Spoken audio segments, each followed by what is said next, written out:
Bem-vindos de volta à nossa análise do livro Brand Management Acima da Mediocridade. Hoje a gente continua, explorando o primeiro capítulo dessa obra do Victor Zim. Ele tem uma experiência enorme em gestão corporativa e, olha, não tem medo de cutucar onça com vara curta, viu? Com certeza. E como a gente já falou, esse livro é diferente. São quase 700 páginas e o próprio autor avisa que vem muitas pauladas. É uma análise que ele chama de visceral, sabe? E vem com um tempero de deboche, ironia, sarcasmo. Sim, e aquelas charges em preto e branco, algumas são bem irônicas, outras mais diretas, reforçam essa visão crítica. Para quem quer um ângulo sem filtro do mundo corporativo mesmo. Hoje o nosso foco vai ser nas sessões finais do capítulo 1. Exato. É uma leitura que desafia. E a nossa missão aqui é justamente mergulhar nesta visão crua, às vezes até brutalmente honesta, que o Zim traz. Vamos questionar um pouco aquelas ideias mais românticas, talvez, sobre gestão, sobre excelência, e encarar o que ele descreve como a realidade imprevisível das empresas. Ok, então vamos lá desempacotar isso. Bora lá. E só para lembrar rapidinho, quem se interessar, quem quiser encarar essa leitura, o livro está disponível no site do autor, victorzim.com, na Amazon e também pela editora Wiclap. Importante saber onde achar. Então, começando pela parte que ele chama de desmistificando a excelência. A grande provocação aqui, me parece, é que aquela imagem de empresa perfeita, sabe? Tudo em harmonia, todo mundo super alinhado, isso seria uma ilusão. Uma ilusão perigosa até. Realidade brutal. Ele usa essas palavras. Para ele, é fundamental largar essas fantasias para conseguir navegar no que ele chama de intrincado labirinto corporativo. Nossa, labirinto corporativo. E ele descreve esse labirinto de forma bem intensa, Muito intensa. Ele usa a metáfora do campo de batalha e não é força de expressão, não. Ele diz que as rivalidades internas são reais, constantes, que os interesses individuais estão sempre ali na jogada e as alianças são mais de momento fluídas. Puxa vida. Nesse cenário, buscar progresso não é um passeio tranquilo, é algo incessante e implacável. O fascinante é como ele bate de frente com aquela ideia mais polida, de ambiente colaborativo, sem conflitos de interesse. É um choque de realidade, necessário na visão dele. E nesse campo de batalha todo, como é que fica o líder? Não dá para ser só o chefe que manda, certo? Ele parece exigir bem mais. Sem dúvida. Liderança aí não é sobre manter uma aparência de controle, é sobre saber navegar na complexidade real. O Zim bate muito na tecla da integridade, da transparência e, fundamental, da inteligência emocional. Inteligência emocional? Mas não uma inteligência emocional passiva, sabe? Uma que se traduz em habilidade estratégica mesmo, bem afiada. O líder tem que conseguir guiar a equipe através das tempestades, como ele diz. E é justamente nesse ambiente turbulento que se constrói respeito e confiança. Faz sentido. A confiança não vem da ausência de problema, mas da capacidade de lidar com ele de forma clara, honesta. Exato. Uma liderança que admite a brutalidade do cenário talvez seja mais capaz de preparar a equipe para isso, Sim. E como isso se conecta com a resiliência da empresa como um todo? A conexão é total. Empresas resilientes, para ele, não são as que fogem dos problemas. São as que têm essa capacidade de adaptação e inovação, no DNA mesmo. Não é só reagir ao mercado, é tentar antecipar, se mexer rápido para não ficar para trás. Entendi. E olha que interessante, a integridade e a transparência que ele pede da liderança não são vistas como um freio para a agilidade. Pelo contrário, parecem ser a base para construir a confiança necessária para poder fazer movimentos rápidos e calculados nesse tal campo de batalha. Sem essa base, qualquer estratégia pode desmoronar por dentro. E ele também dá umas alfinetadas naquela ideia de cultura organizacional de manual, Aquela que fica bonita na parede, mas... Sim, ele fala em vivendo a cultura. A ideia é que os valores não podem ser só palavras. Tem que ser a verdadeira essência, algo vivido na prática todo dia por todo mundo.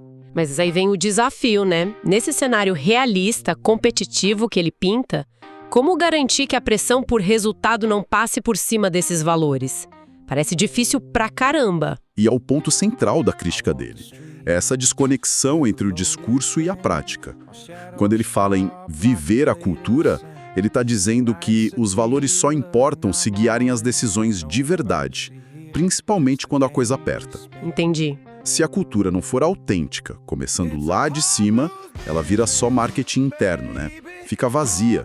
E num ambiente brutal, como ele descreve, a falta de coerência desmoraliza ainda mais. E imagino que essa lógica vá também para o desenvolvimento das pessoas. Ele menciona isso como algo além da retenção, certo? Exatamente.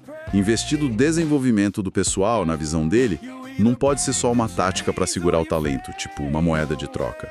Tem que ser um compromisso real com o progresso contínuo das pessoas e, claro, da organização. É a base para o crescimento sustentável. Faz todo sentido. Num ambiente desafiador, a força da empresa vem da capacidade de todo mundo junto. Então, fortalecer essa capacidade interna é estratégico, não é só um benefício do RH. Usando a metáfora dele de novo, é como preparar o exército para as batalhas que vêm por aí.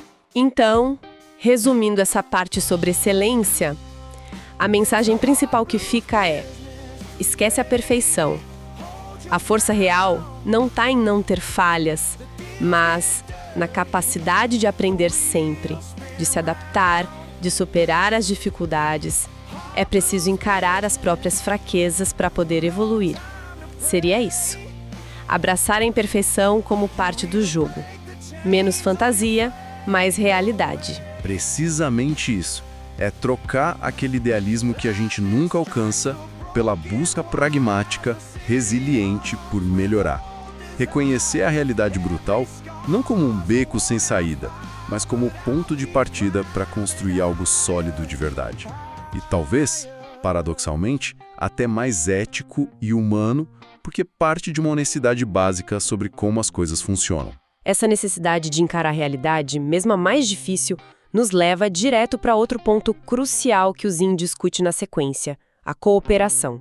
Ele chama essa parte de a convergência da cooperação, mas logo de cara ele aponta uma tensão, né? Aponta sim. Aquele desejo que todo mundo tem de coesão, de trabalho em equipe, contra a dificuldade enorme de conseguir um comprometimento mútuo de verdade entre áreas diferentes, níveis diferentes. Aquela simbiose corporativa perfeita parece que está sempre logo ali na frente, mas a gente nunca chega. Pois é. E ele não foge da raiz do problema, não. Ele vai direto no que chama de intrínseco egocentrismo humano. Os interesses individuais, que goste a gente ou não, estão sempre presentes no trabalho. É, complicado. A questão central que ele levanta é: como é que a gente concilia o ideal bonito da cooperação total com o pragmatismo inevitável do individualismo? Para ele, o primeiro passo é parar de fingir. Tem que ter consciência dessas forças opostas, reconhecer que elas existem e atuam o tempo todo. Ignorar só piora as coisas para a cooperação. E a partir desse reconhecimento, ele propõe o que chama de desromantização da cooperação. O que seria isso na prática? É para jogar a toalha na colaboração? Não é jogar a toalha, mas é encarar de um jeito mais realista. desromantizar. É parar de idealizar a cooperação como se fosse um estado de paz e amor eterno. O Zinn argumenta que conflitos de ideias, divergências, até alguns atritos, eles não são só inevitáveis, eles podem ser essenciais. Essenciais? Como assim? Essenciais para o amadurecimento das equipes, da própria organização. É nessa tensão, na resolução desses conflitos, que as melhores ideias podem surgir e as relações podem se fortalecer de verdade. E aí ele faz uma crítica bem ácida à empatia. Ah, empatia. Ele diz que é tão falada e raramente praticada. Ele coloca a empatia como uma ferramenta indispensável, mas que exige esforço de verdade para entender o outro lado, especialmente no meio do conflito. Não é só um conceito bonitinho no papel, sabe? Interessante essa visão da empatia como ferramenta prática para navegar conflito, não só um sentimento bom. E como as diferenças de cada um entram nessa conta da cooperação realista? São fundamentais. Valorizar singularidades, como ele diz, não é criar um ambiente onde todo mundo pensa igual para facilitar as coisas. Pelo contrário. O desafio é reconhecer mesmo as diferenças de pensamento, de experiência, de estilo e transformar isso em vantagem para o grupo. Se a gente conectar isso com o cenário todo, a meta não é abafar a diversidade para ter uma falsa harmonia. É conseguir orquestrar essas vozes diferentes para criar algo mais rico, mais inovador. Mas isso exige um ambiente de confiança, de respeito, onde as pessoas se sintam seguras para serem elas mesmas e trazerem suas visões únicas. E claro, onde tem interesse individual, onde tem singularidade, tem o ego. Como é que o Zen sugere que a gente lide com essa força tão presente no mundo corporativo? Ah, o ego. Ele dá uma atenção especial para isso. Diz que precisa ser manejado com perspicácia. E isso envolve autoconhecimento, autocrítica constante, tanto da pessoa quanto da liderança. Perspicácia. Gostei. E aqui fica bem interessante a provocação dele. A ideia de deixar o ego na porta. Ele argumenta que isso não é fraqueza, é força estratégica. Força? Como assim? Uma liderança que mostra humildade, que está aberta a aprender sempre, que valoriza a contribuição dos outros acima do próprio brilho. Essa liderança consegue construir pontes, consegue fomentar um espírito de nós de verdade, que supera o eu.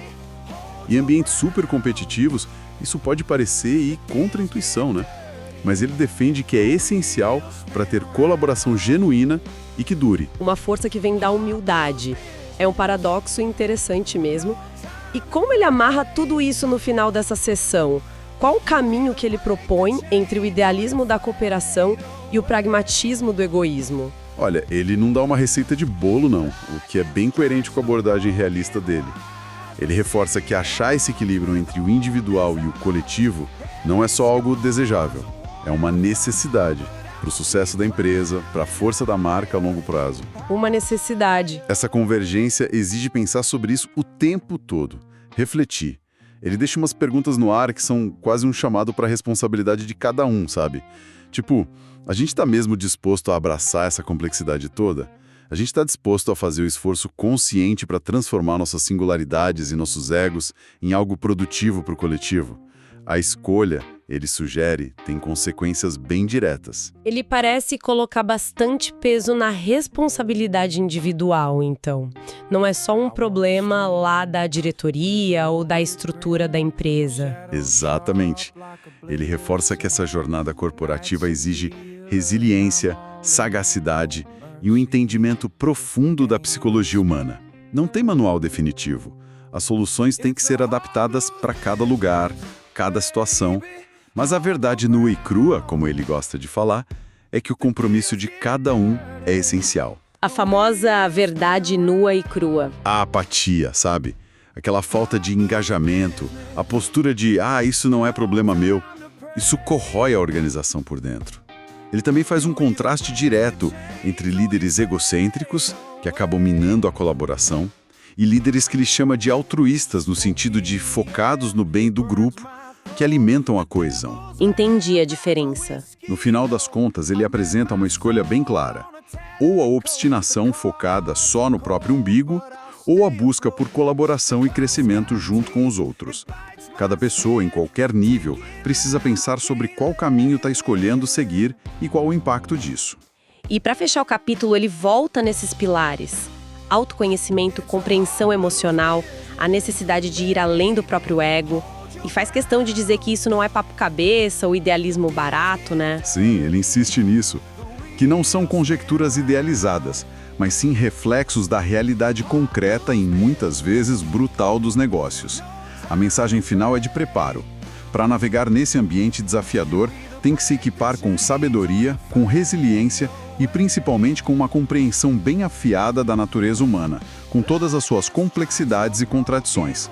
É um chamado para encarar o jogo de olhos bem abertos. Recapitulando então, essa análise final do primeiro capítulo do Brand Management acima da mediocridade trouxe para a gente uma visão bem forte, né? Uma rejeição clara daquela utopia corporativa, um convite para a gente encarar de frente os desafios reais, como as rivalidades, a gestão do ego. Exato. Vimos uma ênfase grande na melhoria contínua que nasce de reconhecer as falhas, na resiliência como adaptação, na empatia como ferramenta prática para navegar as relações e nesse equilíbrio sempre tenso, mas necessário entre o eu e o nós. Isso. E tudo isso com aquele tom direto, visceral, às vezes até sarcástico, que parece ser a marca registrada do Victor Zin. Sem dúvida.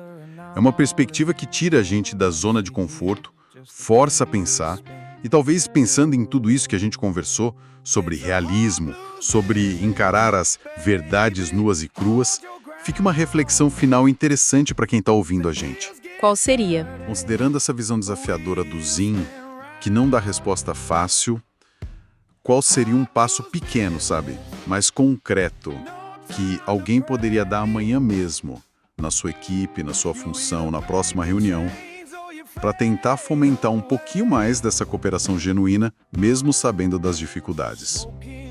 Interessante. Ou talvez, para navegar uma dinâmica entre pessoas que está complicada de um jeito mais eficaz, justamente por reconhecer essas realidades brutais, em vez de tentar ignorar, varrer para debaixo do tapete. Como a gente pode trazer um pouco dessa honestidade brutal para o nosso dia a dia, mas de um jeito construtivo? Fica aí para pensar.